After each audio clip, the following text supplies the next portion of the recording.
Well, my name is Sharon Ware, and I'm so happy that you've joined us for this discussion about returning home to Kenya.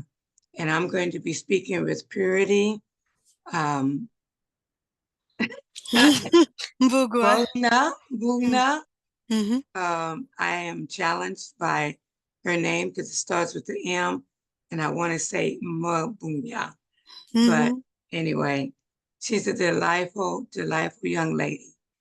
And what I wanted to do today is just through our YouTube is just to talk about some of the challenges, some insights into coming from a country to another country, living there for a while, then returning home, and some of the things she discovered. It's going to be a little informal. We'll probably mess up a few times. I know I will. I always messed up a few times, but hopefully this will be insightful to you. I'm going to upload a PowerPoint real quick to give you an overview of Kenya, just to let you know what we're talking about here. Now, Kenya is a country. Africa is a continent.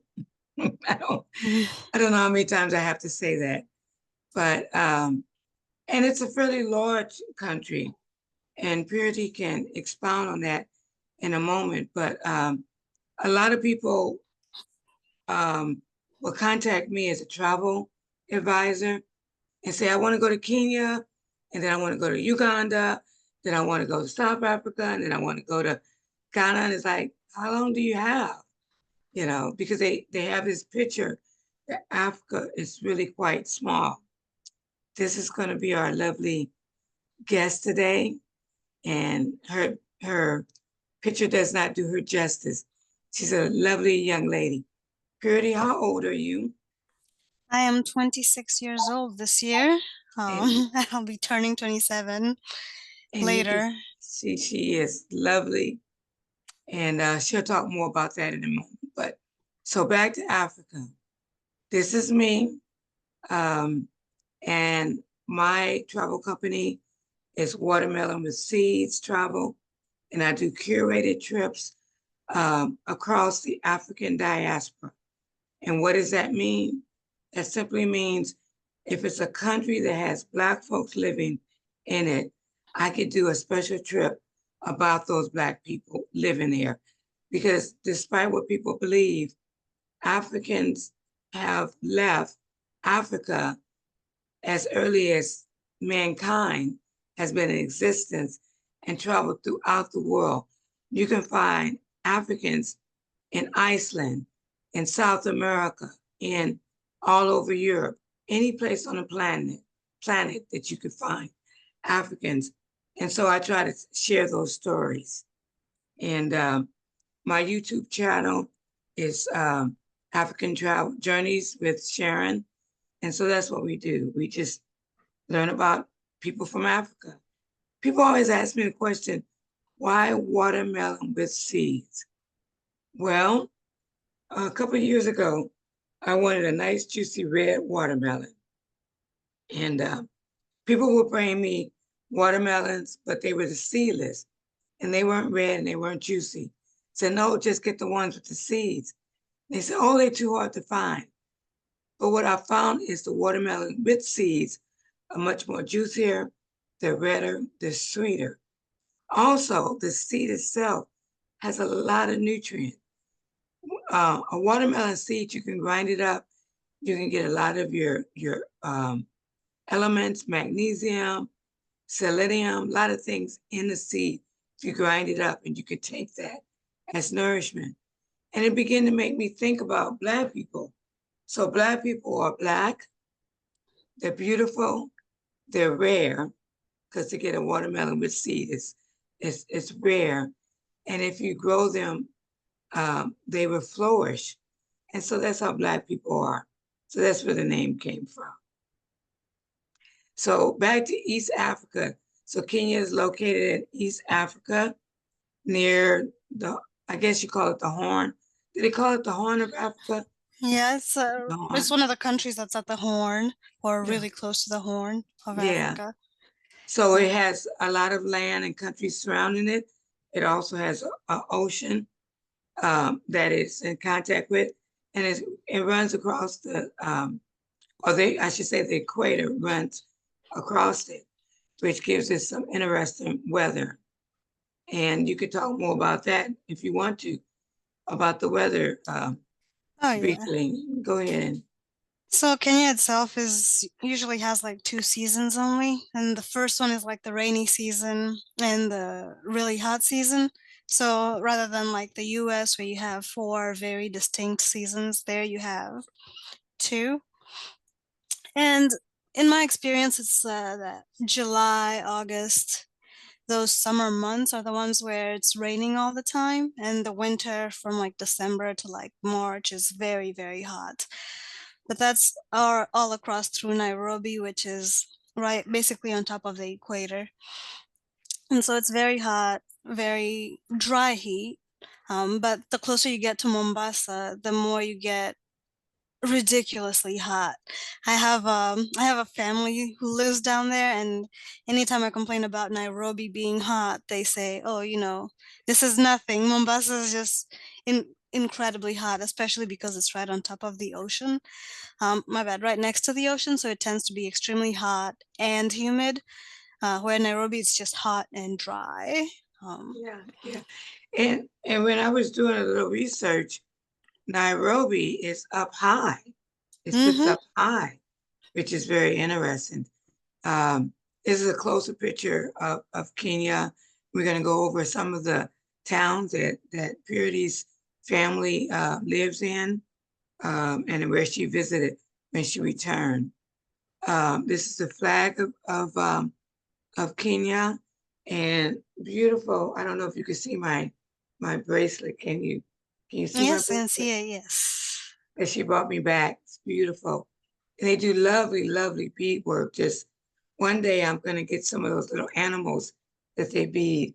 But Mhm. beautiful craftsmen, beautiful people, just a wonderful thing.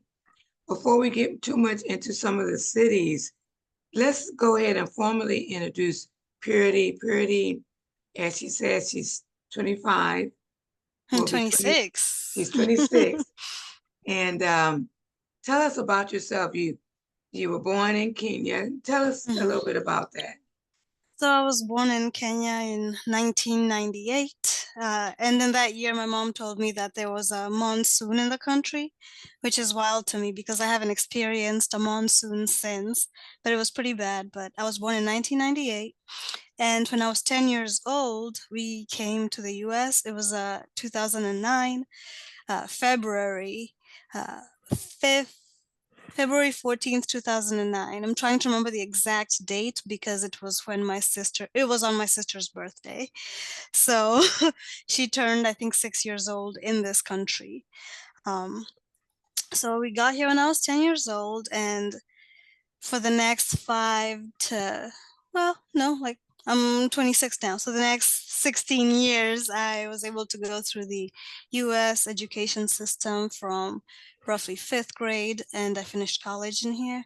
I was able to make friends here. I was able to basically become an American because for the first 10 years I had my foot in Kenya, and then the next 10 years I basically had the other foot in the US. And so for a long time, those two different identities were just, I don't want to say at war with each other, but they're definitely distinct because Kenya is more um, conservative in a way, whereas the United States is a little more liberal. So, I'd be home and my parents would prefer a more conservative fashion sense and dress and manner of speech. And I understand that. But then I would go into my classes and my teachers would prefer a more liberal, more open way of speech. And, adjusting between those two modes of being was a little bit difficult when I was a child. Um, so, I grew up here, and after the first 7 years, we were able to go back for the first time to visit, my grandparents. just to see the family because we'd been away from them for so long. I think my parents were actually kind of homesick. Sick. My dad missed his mom. My mom missed her mom. Um, so we went there on when I was in the 10th grade, maybe 11th grade. And then we came back. From that first trip, I realized, my cousins were really young because they were born after me. And I never actually had the chance to grow up with them in the way that I'd grown up with my older cousins. So it was very interesting to watch them grow. Because when we went back the second time, I was like, oh my goodness, y'all are actually quite huge now, When I was here, you were like 3 years old, but now you're 12. You headed up to middle school and high school, and it was very interesting to see because some of them were the same age as my sister, but we'd never gotten a chance to meet with them. So So then, I want to ask you something, two things, and we can come back. I want to make sure I talk about your immigration and the lottery and how mhm. you got here. But when you were talking about conservative, give me an example of a typical, maybe an outfit or a saying or word discussion that you would have here that you wouldn't have in Kenya as a maybe a 12-year-old. Give me an example of how you would look or different. Oh yeah. Oh, this one's quite simple because I remember when we went back, I had shorts. Nothing too scandalous. They just stopped at the knees, and all my cousins and their friends made fun of me because they could see my knees, and I was like, "Grandma, they're making fun of me." And she was like, "Yeah, why do I see your knees?" But that was the sense of how conservative it was. It wasn't necessarily that it was at my knees. It was the fact that it was shorts, and those are associated more with um, men and boys and, you know, male gender, not necessarily female. But if I So had, Mhm. was it because of religious reasons or cultural? Why uh, was shorts, you I think know? it's just cultural. Because I don't know that my grandmother has ever worn shorts in her life. I think she's just worn dresses and skirts her entire time. I think it was one of those generational gaps Yeah. between like the youth and, and What my grandparents. what about short sleeves? Was that acceptable? Short sleeves, I don't think so, but a lot of people kind of worked on a farm, so they might not care too much for short sleeves. Um, because sometimes you'll have to like roll up your sleeves and go into the farm and work, Right. but I think, my shorts were scandalous, so it's probably going to be scandalous as well. You're a scandalous woman. I didn't know. I So was 17. what about a word like what would a teacher say or you respond to a teacher hmm there that's different than the way you would respond here?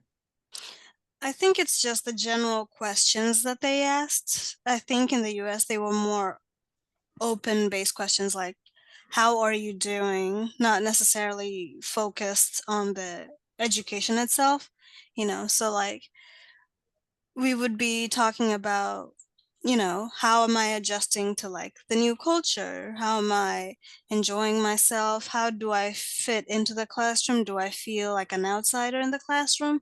And they were more open to having those kinds of discussions, where in Kenya it was purely education, um, this is math class, you focus solely on math class, how you're doing.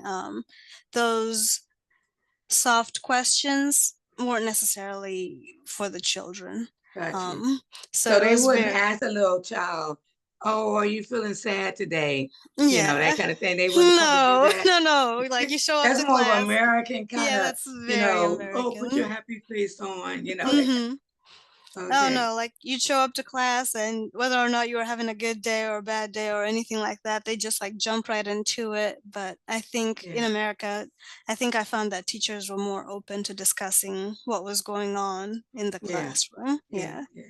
And Yeah. and then let's not forget about talking about how your family got here in terms of immigration. Yeah, yeah. Okay. So I remember this one very distinctly. I was, I think, 9 years old. The school semester was over, so it was around maybe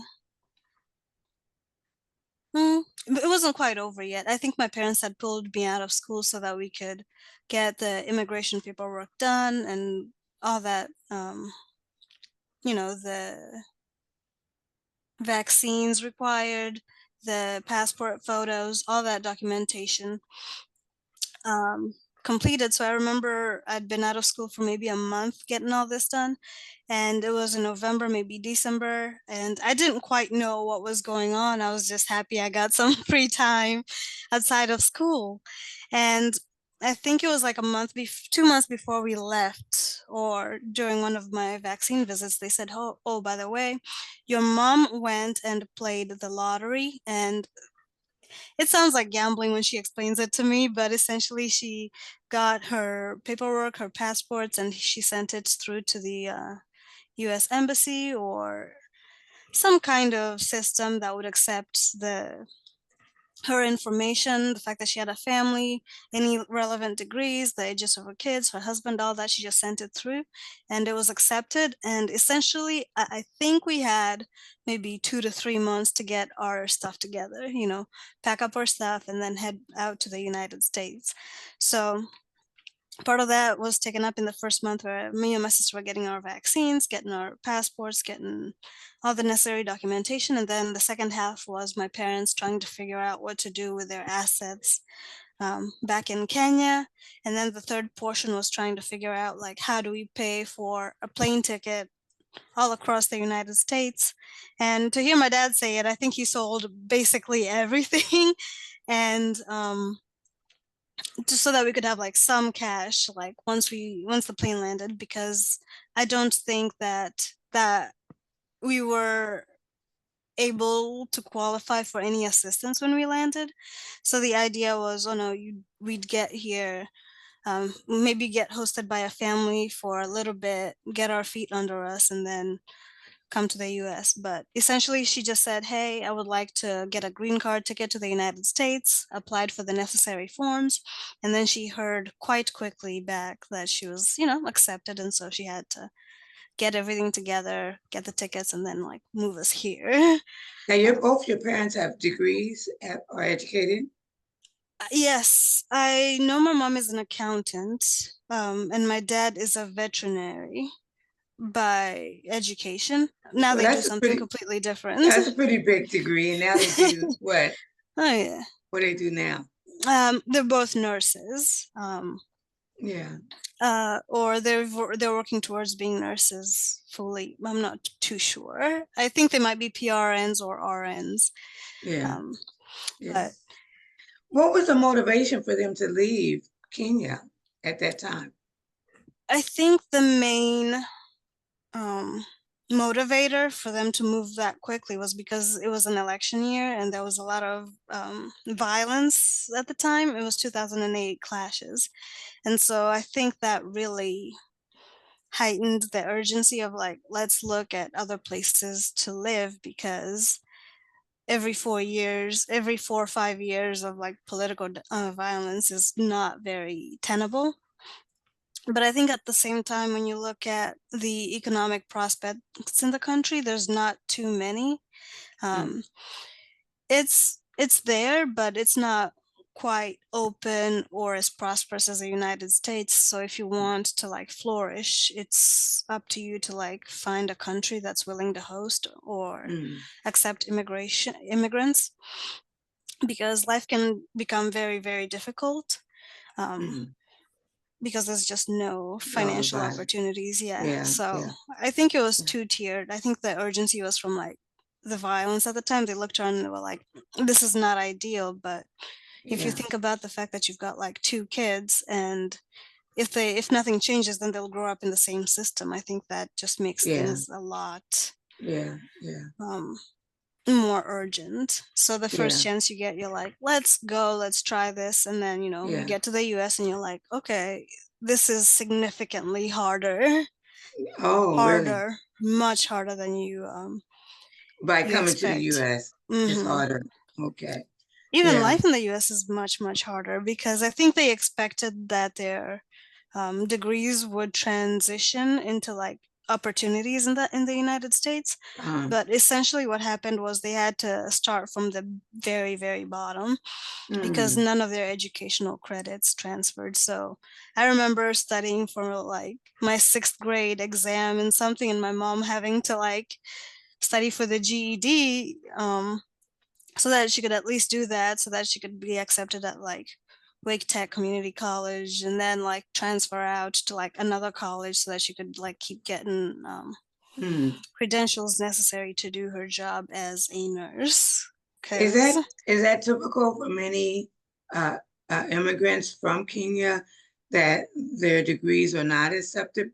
Because Kenya has quite a good educational hmm system. Yeah.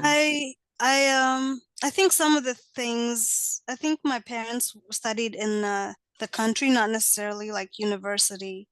Or Mm, I think if they studied at like Jomo Kenyatta University, like those might have had an easier time to transfer to the United mhm, States. But I mm. think they went to a smaller college within the country Gotcha. where the standards may or may not be very visible to Mm, the United States. It's kind of like sometimes, you'll want to take a class at a different college, but then right, you realize, oh, these credits from this college won't transfer to like this right, other college. I think that's right, what the situation they were in. right. Um, Interesting.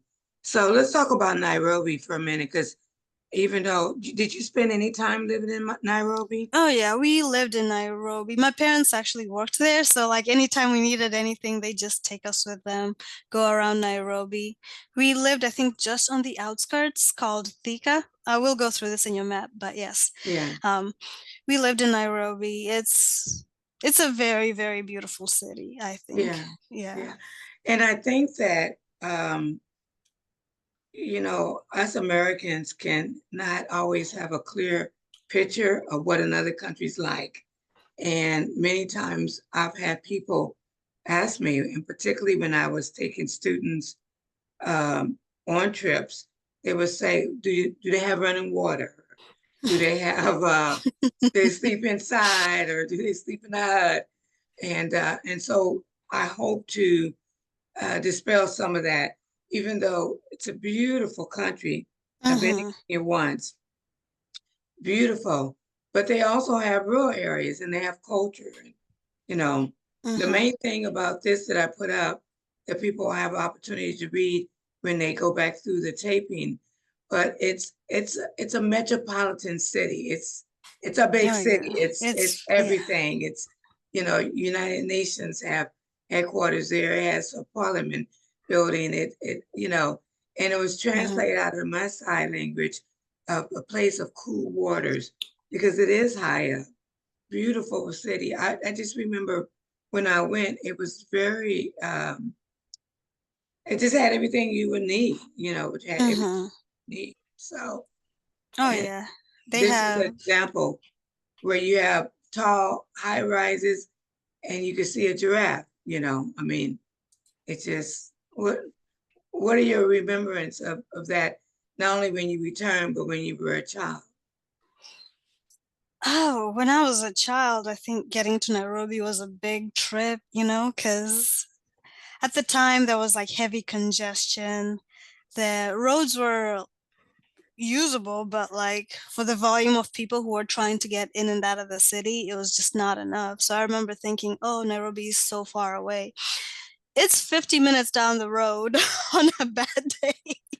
Um, so I remember it being like this big extravagant, and it still is, but I think now that there's like even more people, the city feels so small, It basically feels shrunken because of the volume of people there, but like everything is there. Like that giraffe, that's hilarious because I know they're there. I've seen a couple of them. There's actually a national park close to Nairobi Mm. that plenty of people go to all the time. And I remember when I was young, we didn't necessarily like pet the giraffes, but we did ride camels all the time because they would Oh, come really? in as part of like the park scenery. Because sometimes they'd have like horses. I remember camels. I always want because they were so high off the ground. Yeah. Those were my personal favorite. When we went, I think it was a little bit after. the terrorist attacks. So Mm. this time there was like infinitely more security than there was Mm. before the secure terrorist attacks. So I remember thinking, oh my goodness, I've never been I've never seen so many cops at this park before.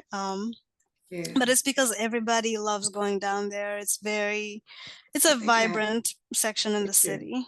I think Yeah. later on I have a picture of the park. I think. Mm-hmm. I'm not sure. Yeah. And in this city, I thought it was interesting. The Kuru. Mm-hmm. Tell me about that. Nakuru is actually where my grandparents are. Both of them on my mom and dad's side, they both live in Nakuru. It is in Rift Valley, so the area in Rift Valley is absolutely gorgeous. I mean, incredibly beautiful. And they have the I think incredibly rich soil. So everybody who lives in Rift Valley is essentially going to be a farmer. Whether they have a small garden or a massive garden, like it's got very, very rich soil. So that's like my entire family's background is like they're all farmers. Yeah, yeah. So, And so mhm. would that be a main source of um, what do you call it, the GDP of the country, agriculture, the I gardening? believe so. I believe so for Yeah, sure. yeah, yeah, Or at least rather in my experience, it's like agriculture holds a ton because yeah, they have such abundant resources. There's no way that agriculture is not a significant portion of the GDP. yeah. And of Um, course, we didn't talk about your background. After you finished high school here, you went to NC State. mhm, What did you do yeah. there? I became a civil engineer, or I graduated with a civil engineering degree. Because I remember when we first landed here, and we landed in New York, and I saw the subway system, and I saw the rail system, and I was like, I would like to do that. And so, for like 15 years, I worked towards it, and I finally did it, and here we are working towards professional engineering. Um, yeah, Yeah, yeah. yeah. When I first met you and you said that, I thought, oh, okay. I mean, It is a not that a strange one, girl, yeah. my age bias, not that a girl Mm-hmm. could, but and actually, I know quite a few women that are civil engineers, Mhm. but it's just in my mind, we have these biases, Mhm. so in my mind, even when I hear you talk about the towers and things, it's just in my mind, you're so little. It's like you're gonna get hurt. It's fair enough, fair enough. But There's not there I think civil has like a higher population of women than actually I don't know. Um, yeah, I just know but that in some of my classes I was like one of the only women in there and I was like, where the ladies at? They yeah, were yeah. not in civil. I'll tell you right now, they were not in civil. Well, what about people of color? Was there very many Black people or? I think relative to the population of North Carolina, it Mm, felt kind of similar for the college. yeah. But I know for NC State, they had wide outreach towards like the general community to let people know, like, hey, Mm, here are the engineering degrees available. Here's the engineering opportunities. Here are the scholarships. Here's how we can assist you. Like, don't let money be a obstacle for you. Like, uh-huh. come with us, work with us. And so I was able to join one of the organizations that helped underserved populations Mm, with finances with college because being like a first generation college student was incredibly mm, difficult. My parents mm, had already been like hadn't completed a 4-year degree at the time. They were working with on like certifications um, mm, and credentials, but they hadn't completed a 4-year degree at the time. So mm, navigating available scholarships, available when to apply for financial aid, how to manage the course load, how to mm. manage internships, stuff like that. I had to figure out on my own and I didn't know, so it was much better when, you have that organization that's there and they're very open to helping anybody who might need it. Yeah, Um, but in general, I do think they have like a pretty high yeah, but people of color population. But I think that's just because I was also in that community, so I never felt alone. right, right. Yeah. Yeah. Now, English is your first language, or is it your first language? Yeah. No, no, I speak Kiswahili and I understand Kikuyu. So, when we came here, I was put in English as a second language. Okay. But I think pretty quickly they understood, like, I know English. It's just not my personal So, choice. so Swahili, Kiswahili, Hmm. is that the major language in Kenya? Yeah, yes, it's the So national English is language with not the first English. language, but everybody speaks English or what? English is used in business a lot from what I Okay. saw. So like contracts, Mm, legal documents, and mm, when you're talking across different mm, um departments, I think people use English because mm. when you're in Kenya, they force you. It's like one of those languages like you have to learn how to speak in English because Yeah, it's like the language of the world. right. So, I have family members who did accounting, who did became diplomats, who do like different things all over the world. So English Right. is like a business language. But Right. when you're like trying to move throughout the city, you'll want to Mm. use Kiswahili. That's Okay. what everybody else knows. Okay. So Yeah. now the Maasai, Hmm. they're more in the northern part of Kenya. I Uh, know they're closer to the deserts or yeah. eastward. I'm not too sure. So and they speak another language. They speak their own language. So how many tribes are in Kenya? Oh my goodness. Roughly. You don't have to give me. You don't have to give Last me. I checked, there was like maybe 46. Oh, okay. There. You don't have to Mm-hmm. give me the exact number. And Oh, I each remember tribe it has their being, own language. yeah, Kakura is your tribe. Kikuyu. Mm-hmm. Kakuru. Yeah. Yeah. Yeah, so each tribe has their own language or they're a dialect of a major language or something like that. But Yeah. I would expect there to be like hundreds of languages just easily.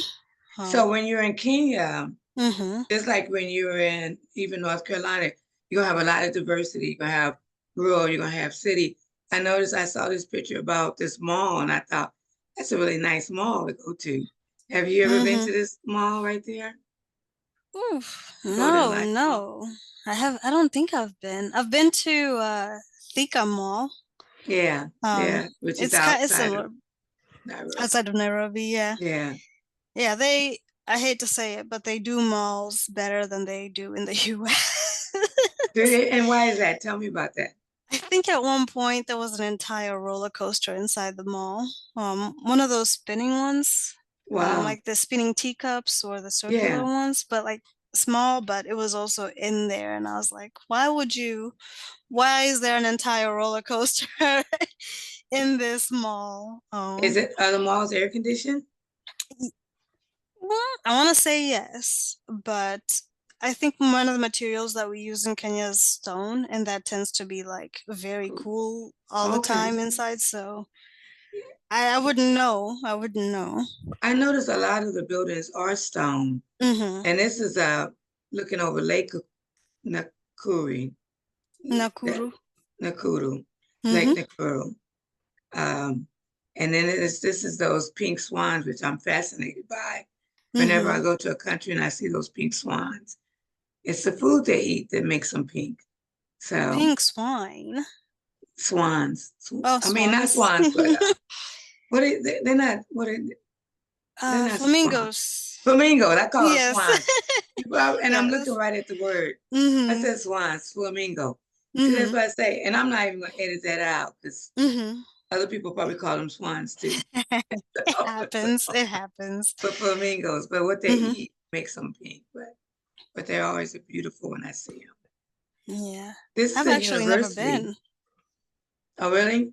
Mm-hmm. Next time you It's one go of back, the you have to go. Oh, yeah, absolutely. Because every time I'm like, Mom, why haven't we made it? And she's like, we just haven't. Well, So, it's like when I go to California, California's my home. mm-hmm. I end up going to all the tourist places when I go back Mm-hmm. for go places. But when I was there, a lot of times we Yeah, just went to the yeah. same, That's exactly what happened the with same thing. us. Yeah. Yeah.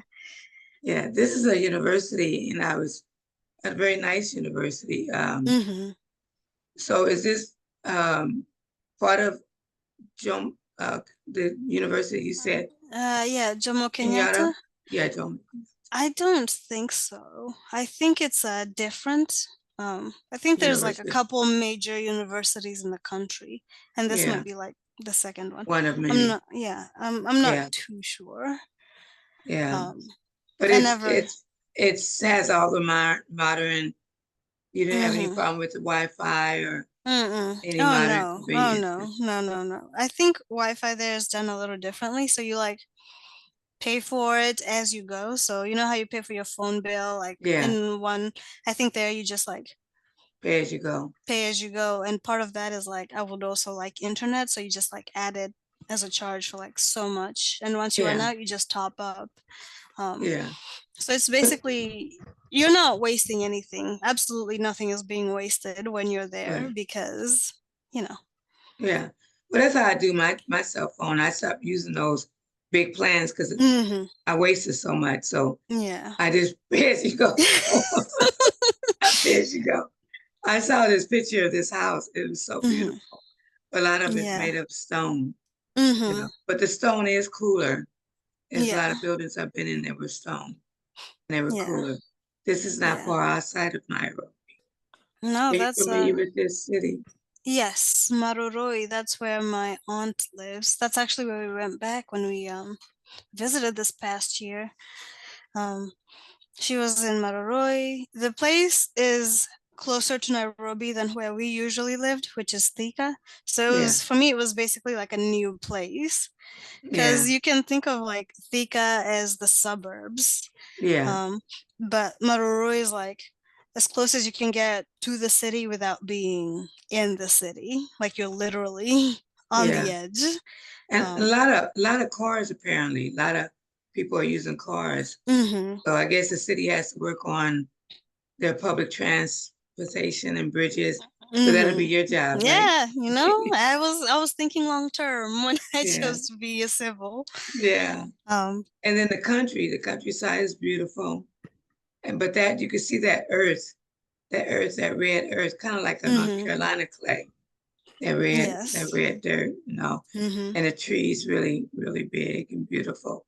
I didn't want to Hmm. put any pictures of people we know, but did you Yeah. see scenery like this when you were there?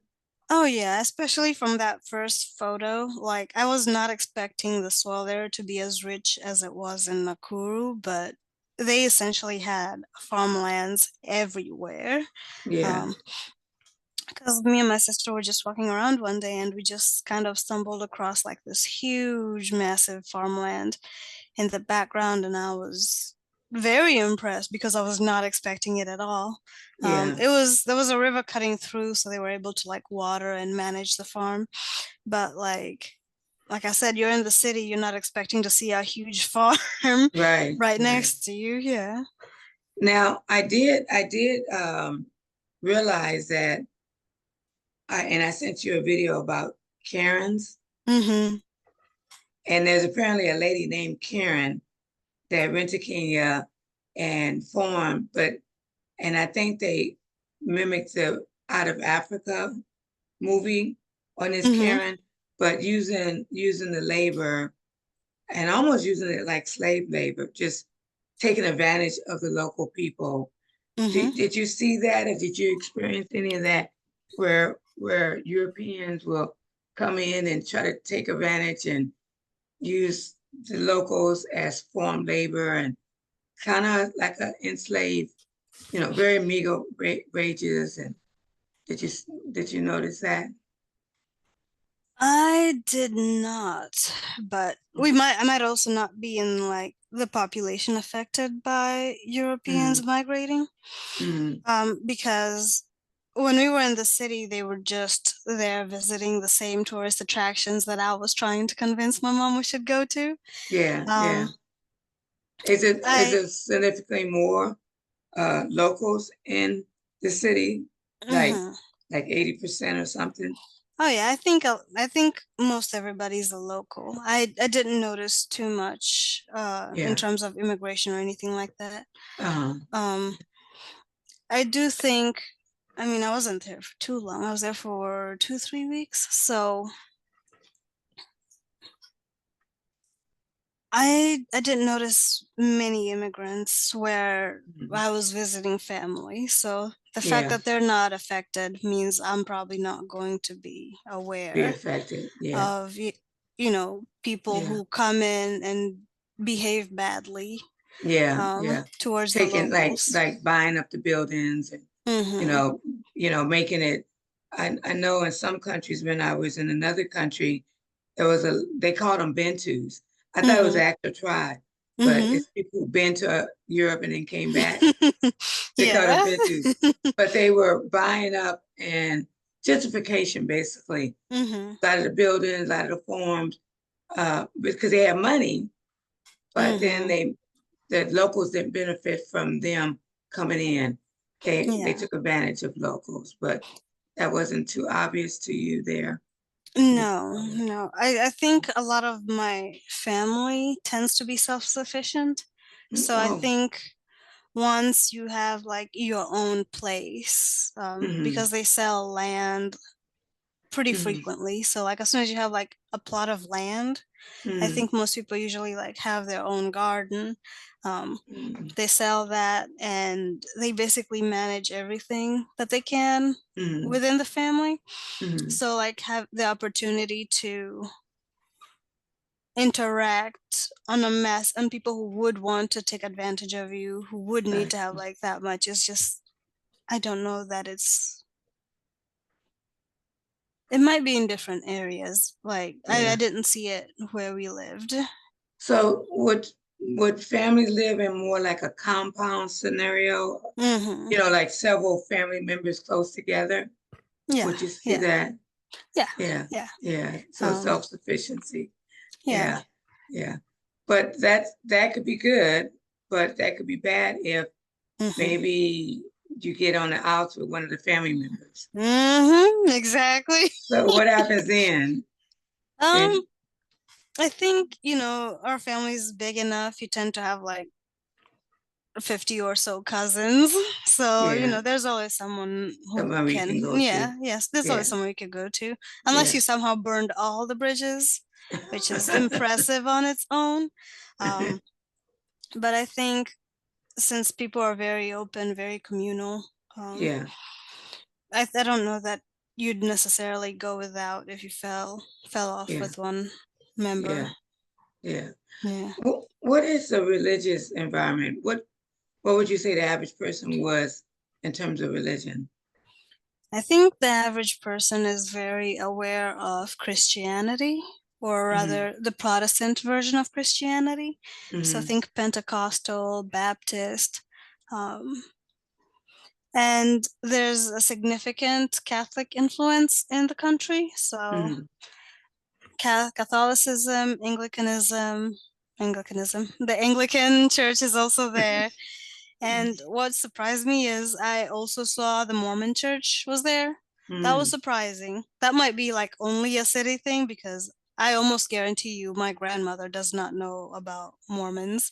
Yeah, Um, that seems strange in Kenya. that's very strange. I was like, how did the Mormons make it here? But Yeah, yeah, um, all Protestant variations are yeah. there. Um, Orthodoxy, I heard they just got there or they were underground flourishing fairly low key. Um, Uh, but my parents never told me about it. I never came across it. Um, yeah, I came across all all Protestant denominations. yeah. Um, Now you're Orthodox now. Can you tell us a yeah. little bit about how that happened? How you went from Protestant basically to Orthodoxy? Oh yeah, I was, in college and I was trying to like find a church I could attend because at the time I was living fairly close to campus. And, I was talking with my friends about how I was I thought there might be a little more to church and worshiping God more than what I'd gotten in the Protestant church. And so through that journey, I found the World Mission Society Church of God, which is another really popular denomination I didn't find out about until, I went looking for them. Mm, And the things they practiced in that church, the way they interpreted the Bible, the way they lived their life seemed very strange relative to all the denominations I'd been exposed to at this time.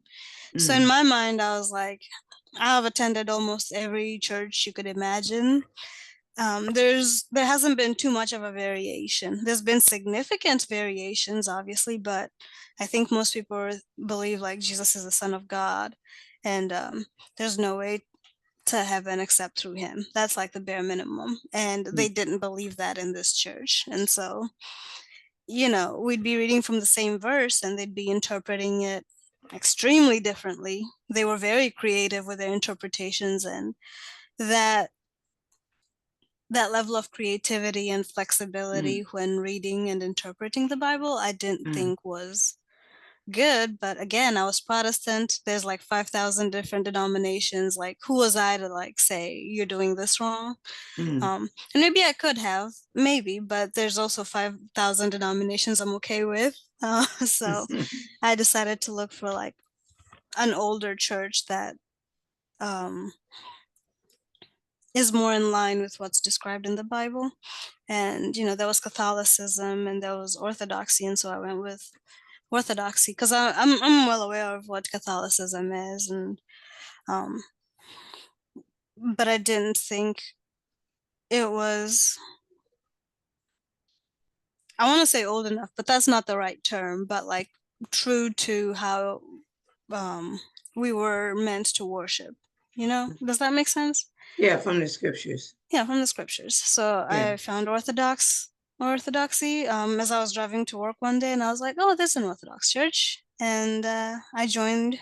Not I joined, but I attended the first few services just to make sure this Mm, was not another cult situation. So I attended a couple of the Vesper services on Wednesday nights, and I talked to the priest a little bit, and I told him my experiences and what I was thinking, and mm, if that's what the church was. mm, And, we had a long chat where he addressed all my questions and concerns. And I think after a year, maybe a year and a half of being a catechumen, I was baptized into the mm. Orthodox Church. Yeah. So how Yeah. do you feel about it? Oh, I'm very comfortable. I'm very confident that at a minimum, they're worshiping with the reverence that I think God calls for, um, as a holy being. That may Mm, or may not translate in Protestant churches. mm, mm. Um, Okay, cool. yeah. So we're going to jump from church to dating. Uh, Mhm. and we'll kind of begin to wrap it up, but is there big differences when you went back home as a young woman potentially to date and how people date in America? Is there a big difference or is it the same? I want to say they're the same. The I same, genuinely okay. do. Mm-hmm. Uh,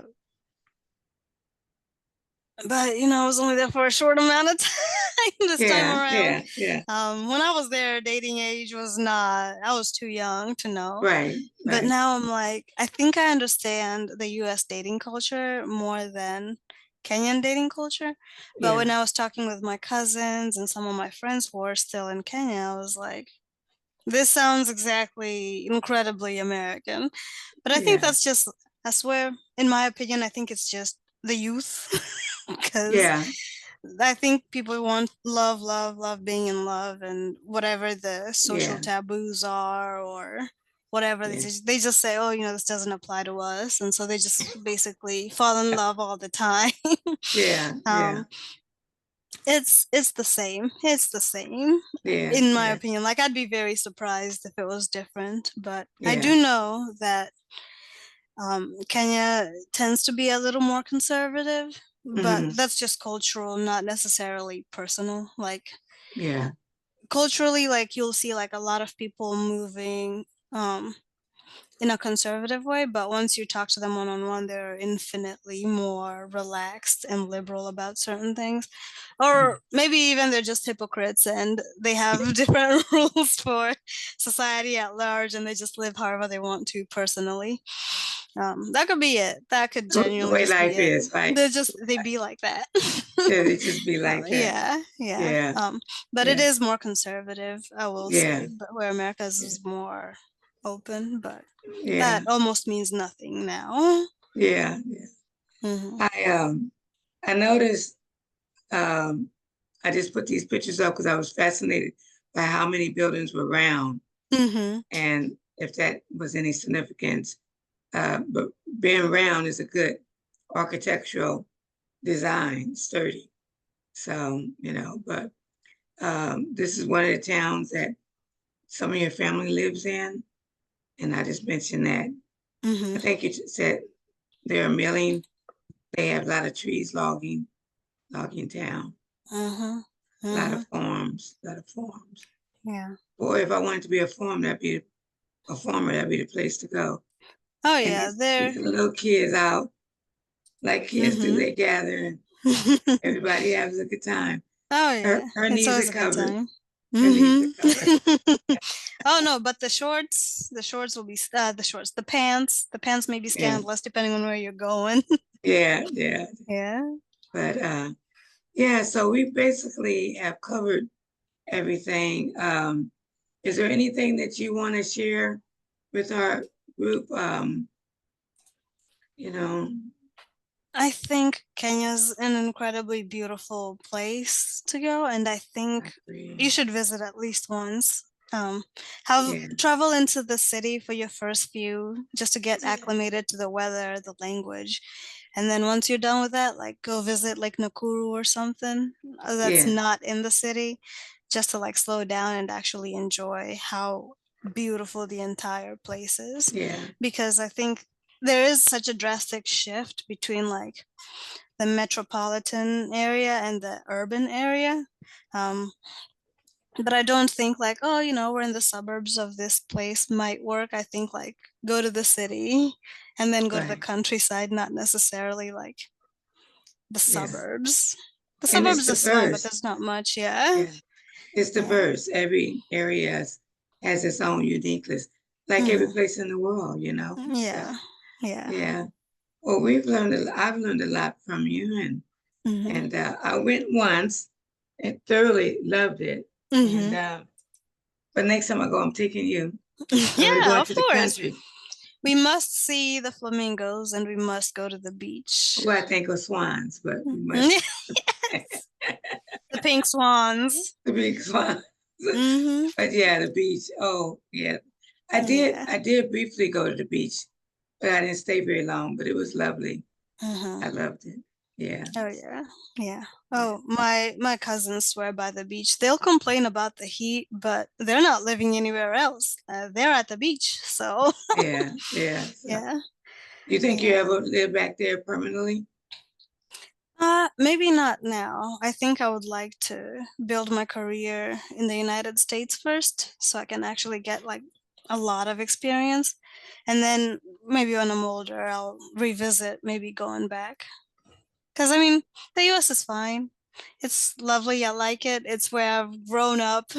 Um, Yeah, yeah, but half my family's in Kenya, so I'm like, yeah.